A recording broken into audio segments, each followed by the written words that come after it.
Hi you guys, welcome back to my channel. Today we're going to do a makeup lesson and we're going to do it in the format of how I teach my clients to do like a natural daytime to slightly special event makeup. Most people, even when they're attending special events, though they want a full face, they don't actually want crazy makeup. So I'm going to show you how I would teach my clients to apply their own makeup. I'll give you some recommendations. A little bit more thorough tutorial lesson style. Usually I'm just gabbing and doing my own, but today you should do yours along with me, or at least take some of these tips and tricks for later. We also have a collaboration today with MD Hair. They are helping me get through this kind of hair journey. I'm really looking to grow stronger, longer, thicker hair.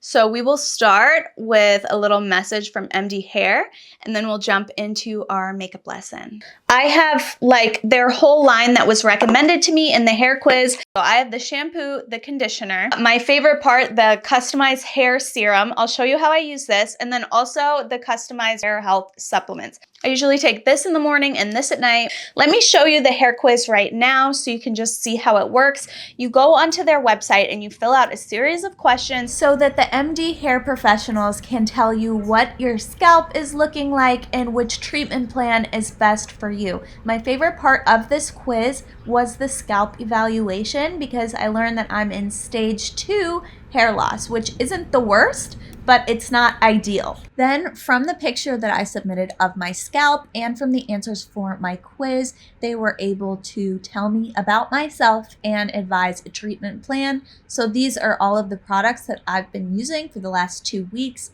and will continue to use and hopefully get some amazing results. Their before and after gallery is amazing. So with the serum, you just put it directly to the scalp.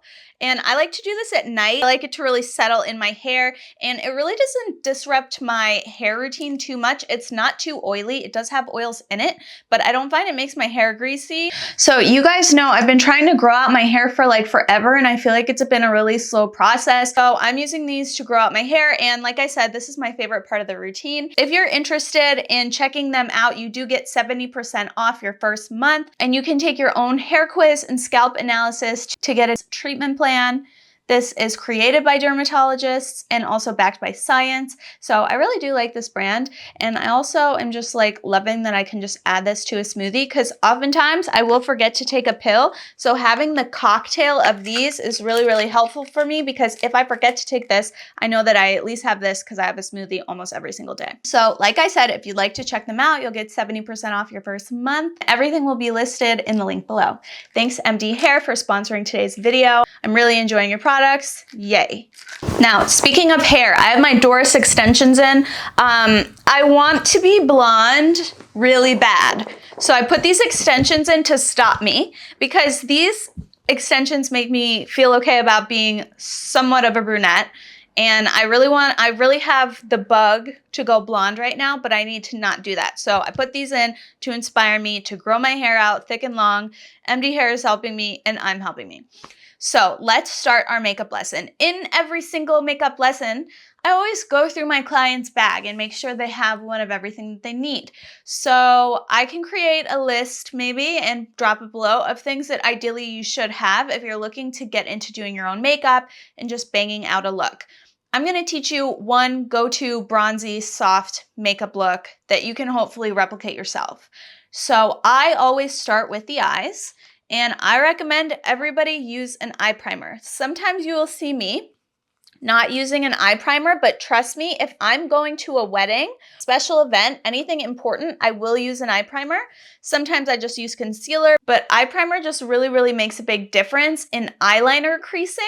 For me personally, my eyeliner does not always crease, but I have some clients that if I do not do a primer, their eyeliner is going to end up here in 2 hours, and we don't ever want that. And then the way I usually teach to do eyeshadow is to have 3 shades. I'm going to use a palette with a few shades, but I'm just going to use 3 colors to show you guys the simple basics. So you always want like a dark shade. I'm going to use that brown one, a medium shade like this, and a light shade. The light shade could be matte or it could be shimmer. Okay? I'm going to show you where you ideally should apply your shadows. Now, everything that I have to say today, this is just for a basic look. If you can learn these rules, then later you can also learn how to break them. There are no true rules in makeup, but if you're a beginner, it's really helpful to abide by certain things just so that it stays looking nice. And then once you really get it down, then you can break the rules later. But for now, you're learning the rules. It's like they used to tell us that in makeup school. Learn the rules first. So first things first, you start with your medium shade and you need a fluffy brush. Something like this. These are from Amazon and I can link them below. They're really not expensive. The one brush that you really need for your eyes is a fluffy brush. So you load up your brush with your medium shade and you find your eye socket. So right in the hollow, your brush should kind of just naturally go in where it dips. And you're just gonna move this color back and forth like a windshield wiper. It's really simple, really easy. And the reason why you go in with this medium shade first is so that when the dark shade hits this area, it has something to blend into. So you can also take this once you have the bulk of the pigment that you just placed on your eye, and you can just soften those edges. Everything that you want to blend is usually going to be at the edge.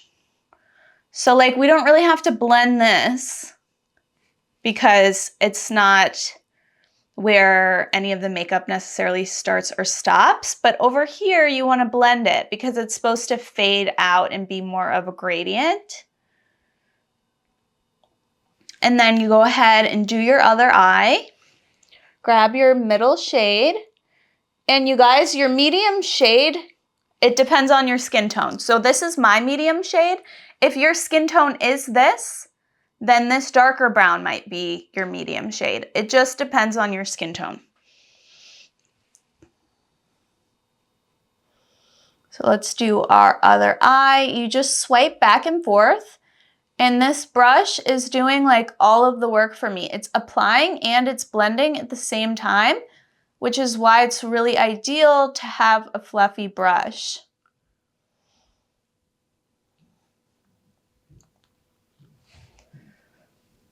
Now that we have our intermediate shade on, we'll go in with our darker one. So you can use the same brush, or if you have a smaller brush like this, you can use this instead. See, the difference between the two brushes is that this one is just a little bit more dome shaped and a little bit smaller.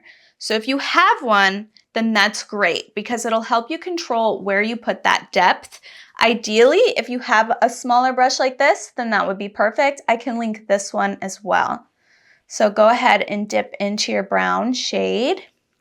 And you don't need a lot. This eyeshadow is not that pigmented, so I can really load up this brush. Some palettes are very pigmented. It just depends on the product that you're using. I find with higher end makeups, especially eyeshadows like Dior, Chanel, Tom Ford, they're actually not that pigmented, and it's because it makes it easier for that brand's client because most of the user bases of those brands are not makeup artists themselves. So now that we have our brown, and I did wipe this brush before I dipped in. Now that we have this, we're gonna place it a little bit lower. Still right in the crease, but we're not gonna blend up like we did before. Your intermediate shade, you can blend it quite high, but your darker colors, you put into the crease and lower. You don't want it to go up your eye. You want to keep it really nice and low until you know what you're doing. Because like I said, you can break this rule later, but if you don't know how to do your makeup, it's a safety precaution to keep the dark shades nice and low. Because if it's not blended that well, or if it's too dark, or if you're not going for a super dramatic look, it's just better to keep it nice and low. Most of my clients, they don't like dark eyeshadow going way up high. Unless they're really makeup savvy, and even then, it's a lot and very overwhelming for a lot of eye shapes.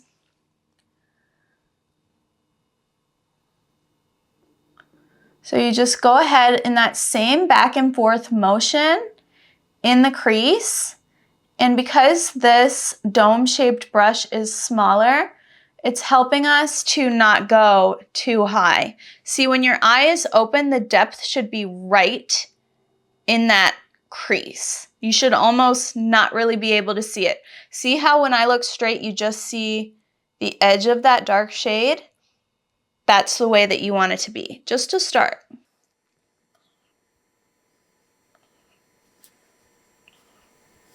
You can also take this brown shade and put it in the outer V.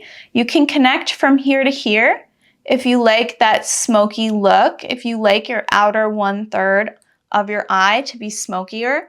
I usually do. And it's really easy once you've laid this crease down to connect it and just bring it down a little bit. Now it's time to blend these two shades together.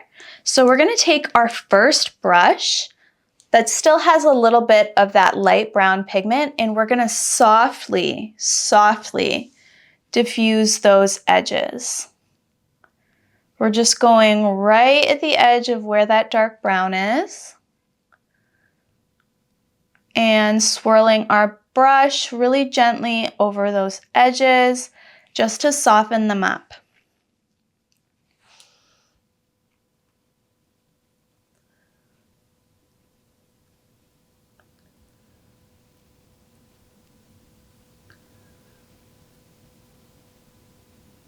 I'm actually glad we're doing this today because I'm going to Bunda, which is like a booty workout in LA, and it's one of my favorite workouts here, by the way. But I can't be wearing like crazy makeup to workout class. Like I've seen a lot of like influencer people in that class, but like, what's the point?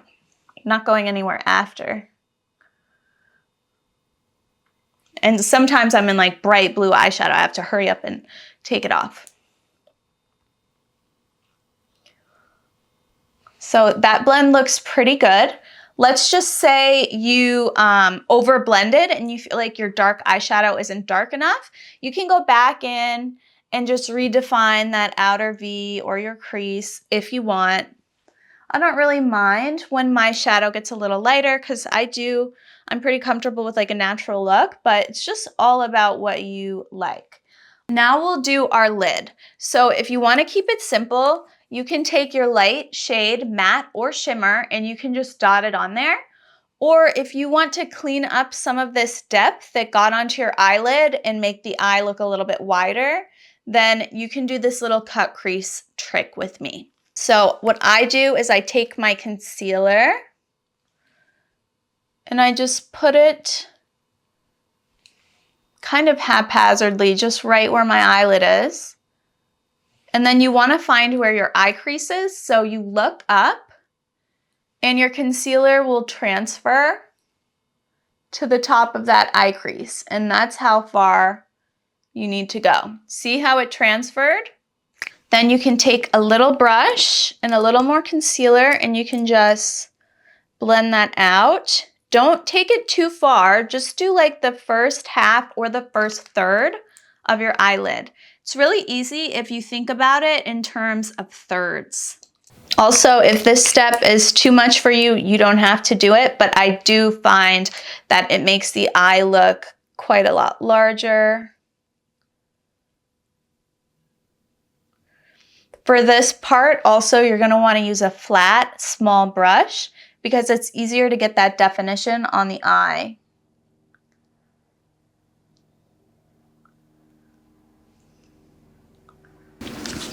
On both sides, I took it just past my pupil. You can decide how far you want it to go. Some people like to take it all the way to the end there.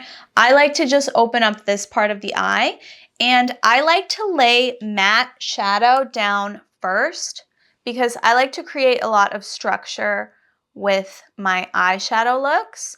So I'm going to take my matte, like kind of like vanilla shade, And I'm just gonna pat that right on top of our concealer.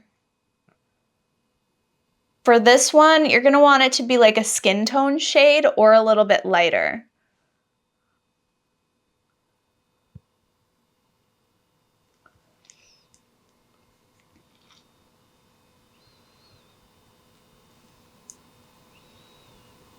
Now, like we did with everything else, we're just gonna carefully blend that light and that dark together.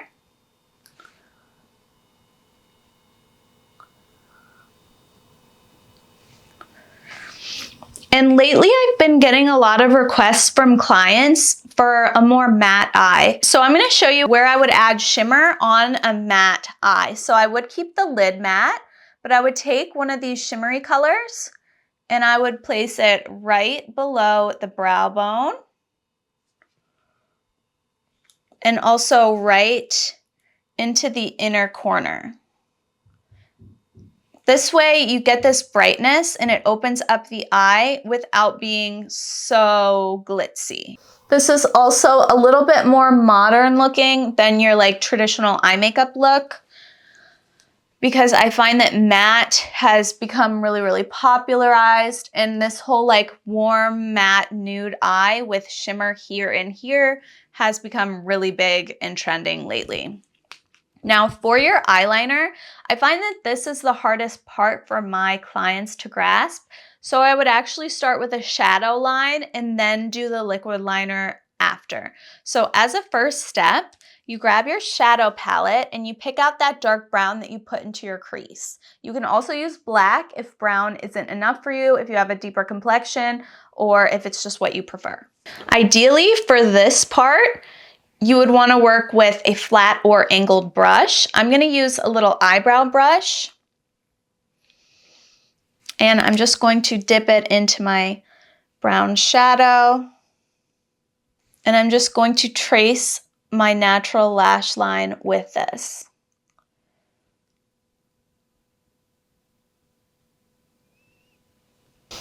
We're going to add more depth later, so if it's not dark enough, just wait, because you might be okay with how it is at the end, and this creates structure in the eye, and also we're setting ourselves up for a really nice seamless blend later. Try to keep your brush as tight to the lash line as you can until you get comfortable. Now we're gonna grab an actual eyeliner. So whatever you have, but I do find that pens are the easiest for my clients to learn with. Because you can just pick it up and go, and it's easier like ergonomically, that's why I think this is sometimes an easier choice. So you're gonna grab your liner and you're just gonna trace your lash line right at the base. And this is going to intensify the eye makeup. It's gonna create a line for the lashes to blend into, but without being too severe or causing a risk of you messing up your eye makeup. Just trace your lash line. If you can go beyond that and you want to create a thicker eyeliner, then go for it. And keeping it simple really does conceal any kind of errors that could happen. So that's it for our shadow and liner for now. We're gonna keep it simple and we're gonna leave the lower lash line fresh. If you want something on your lower lash line, you can take a tiny little pencil brush and you can trace some of your medium or dark brown into your lower lash line. So what I'll do just to show you is take a little bit of this dark brown and just punch it into my lower lash line, just dragging back and forth. The smallest brush for this is ideal because when the brush is too big and the lower lash line becomes too thick, it ends up looking really dark really quickly. And you just go again right in the lash line, not beyond it. And again, this is a thing of learning the rules before you break them. You don't have to do it like this if you're an expert, but if you're just learning and you don't know how to do the bottom, then just keep it simple. Next up, we're gonna grab some Bioderma and we're just gonna clean underneath the eye.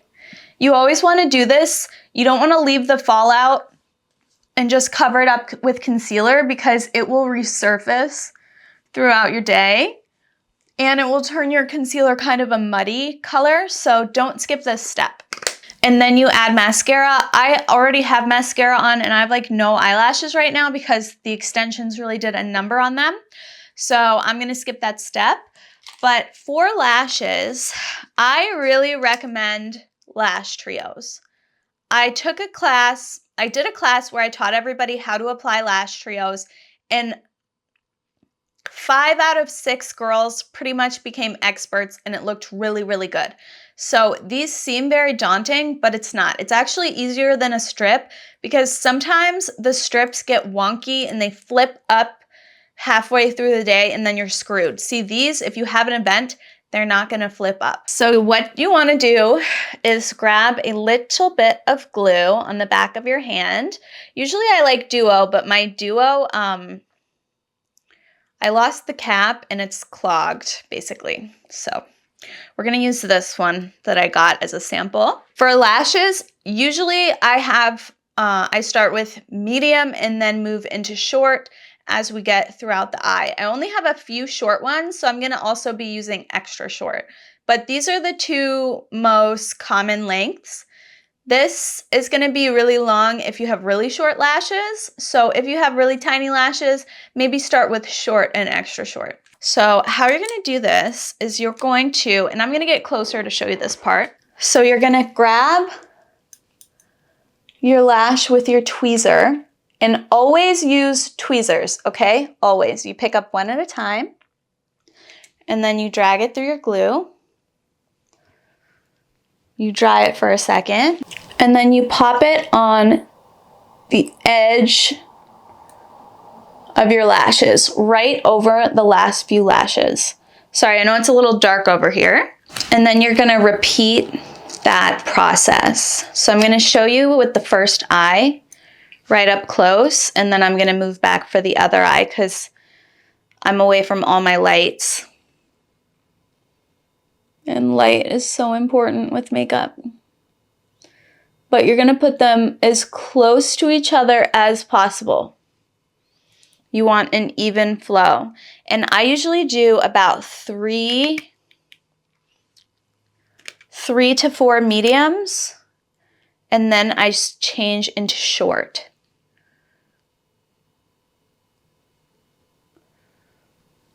I'm gonna do 4 mediums. It just depends on the length of your eye. If you have smaller eyes, you would need less. If you have huge eyes, maybe you'd need more.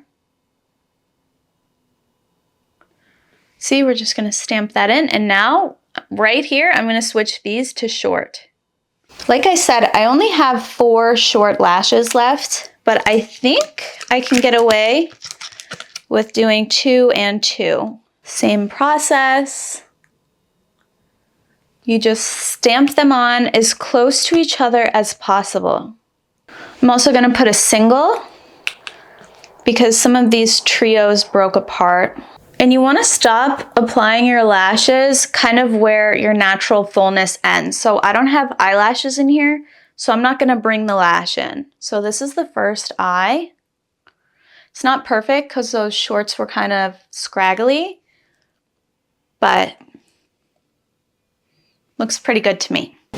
Okay, so now we're gonna do the other side. I need more glue. Whenever your glue starts to dry out, just get more.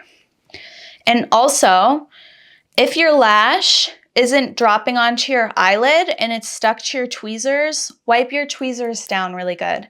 Because if any glue gets on these tweezers, your lash is gonna stick to the tweezer and not your eye and give you a headache. So now let's just bang out the other eye.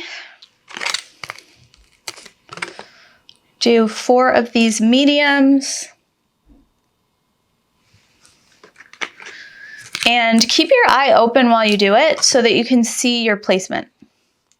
because sometimes when your eye is closed and you're squinting, it actually messes up the lash placement and it looks wonky when they're not placed really tight together. Okay, now 2 more shorts. Now, you guys, this is going to be the hardest thing to master. So what I always say in every makeup class I teach is that you need to sit down and you need to have a mirror in front of you, ideally one that you don't have to hold. And you need to do this in good light because it's just going to make it so much easier to see what you're doing. And to also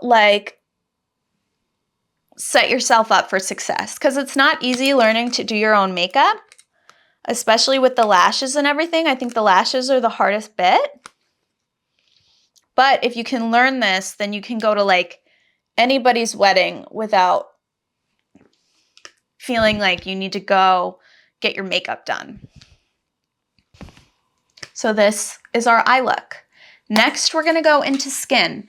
If you like primers, you can use a primer. For me, I use Skin Prep as my primer. I rarely ever put primers on people.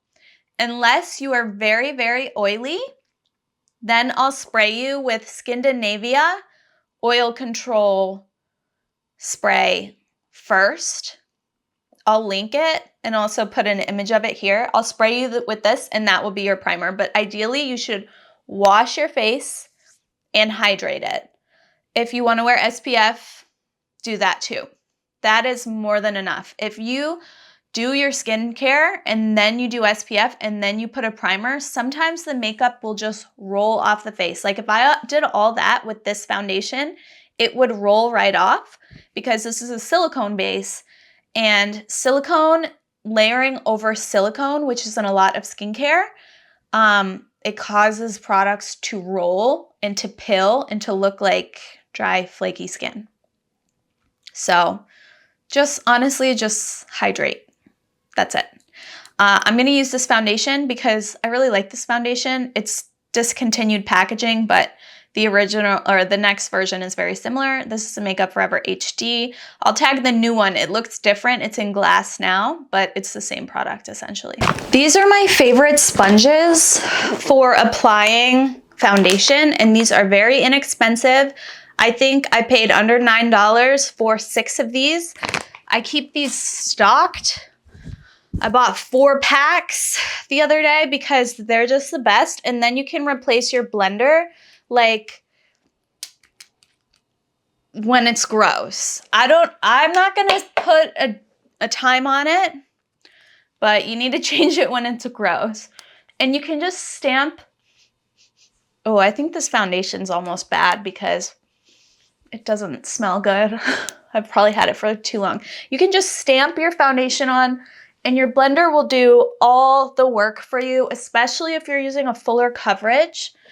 But I do advise that pretty much most people just need light to medium coverage. Because when it comes to foundation, when you do a really full coverage foundation and then you add concealer, and most concealers are full coverage, then it becomes way too much, like porcelain doll looking. You can use a light to medium foundation and a full coverage concealer and you will still get a full coverage makeup look. I'm out of all my kind of creamier concealers, so I'm going to use the KVD concealer. This is full coverage, so I'm going to get all the coverage I'll ever need and more out of this. This concealer is a little light. I like my foundation to be slightly darker than my natural skin tone, and I like my concealer to be slightly lighter because I like to highlight with my concealer. But I find that if I go exactly my shade in foundation, then when I set it, sometimes I look a little pale because somehow when you're using these clear translucent powders, they usually lighten and brighten a little bit. Now that's a personal preference. If you like being fair, culturally, like Asian countries like to be more fair.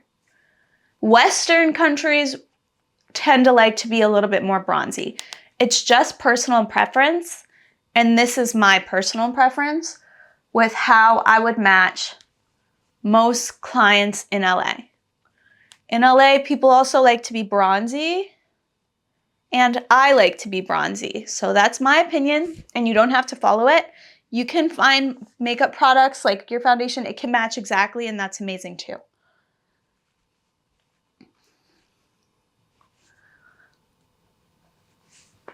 I forgot to mention placement. I like to lift with my concealer, which I feel like just follow the placement that I had a second ago. And less is more. You can always add more. And then I try to keep everything where I put it. So I try to keep the concealer placement where I put it, the bronzer placement where I put it, the blush where I put it. We're placing things strategically. Contouring and bronzing have kind of melded into one. I don't think the average person needs a very cool toned contour in their repertoire. I think just like a cream bronzer or a cream contour, many contour products are warm. They call this contourino or something. It's bronzy, okay? If you like a bronzy look, do a bronzy look. If you like it a little bit more ashy, do a little bit more ashy. I don't find the average person needs anything that's too gray unless they are so fair. Because the fairer you are, the more this will look orange. But really your bronzer should be like 3 to 4 shades deeper than your skin tone. And you place it according to your face shape, but for most people, you would place it like this, and then a little on the sides of the nose or down the bridge if you don't mind like not getting a pinched nose. Then you take your same blender and you just go on top of it. Wherever you put it, keep it there. Don't bring your bronzer down here. Don't blend it down here. You want this to be lifted. Same with your blush. So just try to keep everything where you put it. If you're gonna blend it up, then blend high, not low. Also, I have to go to ClassPass in like 20 minutes, so let's speed it along here. A rule of thumb when you're applying your skin-based makeup is that creams go together and powders go together. We don't put powders before creams, and we don't put creams after powders, unless you are experienced and you know what will happen. The reason is if you put cream contour on after powder contour, it will get patchy because powder sets and holds things in place. When you powder things, it's to make them hold. So you can't just put creams over powders. It will break your makeup up. It will create holes in the makeup. Besides the Patrick Ta cream blush trick, that's the only thing you can get away with. And if you don't know that trick, you don't need to know it yet. So you do creams all before you do powders. I'm gonna do this blush. I had a different blush. This is Illamasqua. I had a different blush, but it broke. I tried to open it. It's the Pixie one. It's stuck to the roof. See? The product is stuck to the roof of this. So we're just gonna keep it moving. So just gonna tap this blush on, and there are some blushes that will dry down quickly like this one, and there are some that won't. That's why I'm moving so quick, because this one dries if you don't move it right away. Most don't do that. This is like a jelly blush. Anything that's kind of a gel texture, you wanna be quick with. And I find that cream blushes are best for beginners because they're forgiving. If you make a mistake, you put too much blush on, which I don't think I did, but let's just say I did. You just go over it with your blender and it just takes it down a notch. You could really always do this. If you're scared that you like put too much makeup, you can always go like this with your blender at the end and just soften things up. But now that we have our cream products on, now we can go into powder products. So let's just say this wasn't enough shaping for you. Now you can go in with another bronzer or contour product and just cut the cheekbone. Like I want maybe a little bit more cheek. I actually don't even. I actually like how this looks, but let's just say I do. So now I would go in at this step and just like build a little bit where I see it necessary. And I do this step before I powder my whole face because this is a powder, so it will set where I'm putting it. And if I do powder first, it might be a little patchy because I like to powder here and maybe not here. So it might be a little patchy. So I like to do this before I powder my whole face. Same with blush as well. So I'm just adding a little bit of shape. I'll hit the nose, and that's it for this. Let's say we want to do a little powder blush. I really like this ruddy color, but it's pretty adventurous if you're fair and a newbie, but I like it. And I'll just tap a little bit of this on while the skin's still wet. I also would highlight while the skin's still wet. I wouldn't highlight last because the way the highlight grabs onto this base makeup is so much nicer than when it's on top of powder, because powder diffuses the highlight. It diffuses like the pearl and the intensity. And yeah, I would always highlight first. I don't usually highlight in my day-to-day routine, but I'm gonna show you how, just so that you know. I like to highlight with like big fluffy brushes like this. And I'll just use this from my Florasis powder because this makes a really nice highlight. And it just goes on top of that blush placement on the cheekbone, nice and high. And you blend it like up and around. You can even blend it into the eye socket if you like. If I don't feel like I have enough highlight, then I'll look at myself in the mirror straight on and I'll put it right here, like right on the cheek. And I like to spot highlight with a little brush like this because we added all these contours and all these shapes and we want to hold them there. And I think when makeup is placed strategically, it looks more natural and more fused with the skin. If you like, you can highlight your upper lip. I always do it on clients, but I'm so addicted to lip liner that I don't usually do it on me because I'm just gonna lip line that anyway. Now we do our powder. So you can use translucent powder or foundation powder. I really like translucent powder. No matter which you choose, you should set with a powder puff. This just pushes the powder into the skin so nicely. And I want like kind of a glowy look, so I'm not gonna set my whole face. So I'm gonna set under the eye. And I'm not gonna bake right now because this is like a natural look and the average person doesn't actually need to bake unless you're really oily. And then I set under here as well. And if you want to add some sculpting, you can go like this from the corner of the mouth to the ear. So I guess we are baking, but.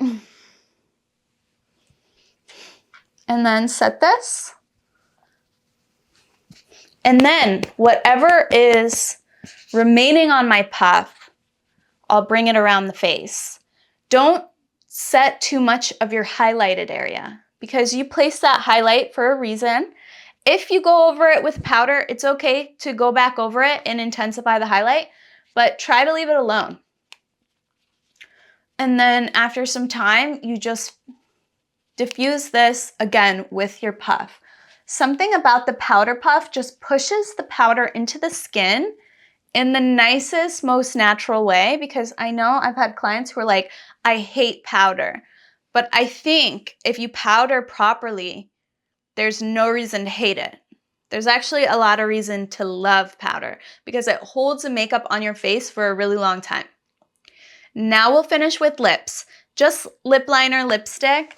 My rule of thumb and what I like to do for clients is I keep it rosy or nude. And then if you're adventurous or if you have a deeper skin tone, you can go into like the berries and the reds and everything. So for me personally, I would always choose a lip liner that was a couple shades darker and cooler than my lip line. So this one is called Cool BFF. It's really similar to my favorite, Ashton, which I can't find. And you can overline if you like, but I know some people don't. So whatever you want. This is Natural Nude 7, and this is a very good nude pencil.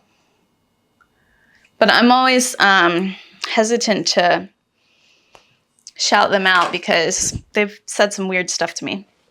Like, they offered me $5 to make makeup videos. They were like, I think $5 is a good rate. And I was like, $5? I can't even get a Starbucks for that. I'm just salty. Then I like to go in with, I like nude lips. So I'm going to do nude. You can do whatever color suits you best. After you do the liner that's 2 shades darker than your natural color, then you do a lipstick that's 1 to 2 shades natural than your natural lip. So lighter and darker. And this just creates the illusion of bigger lips. If you want to add gloss to blend them together, then that's awesome. And I will do that. And this is going to be our last step because I have to go to ClassPass and I'm always late. And when you're late, it's like more than 5 minutes late, they don't let you go in. They make you sit out for the first 8 minutes because it's like an interval class. So yeah, this is our look. I hope you guys liked this kind of little lesson. If you like it, then we can do more like this. I would really like to because I don't always have trauma on my brain. I actually very rarely have it on my brain. And I just talk about it because there has been such a demand to talk about it. But I would like to do more of like this kind of content if people will watch it. So let me know what you think in the comments below. Thanks for getting ready with me. And I love you guys so much. Also, one more shout out to MD Hair. Don't forget that you can get 70% off with my promo code below if you want to check them out. Thanks MD Hair for sponsoring today's video. Bye.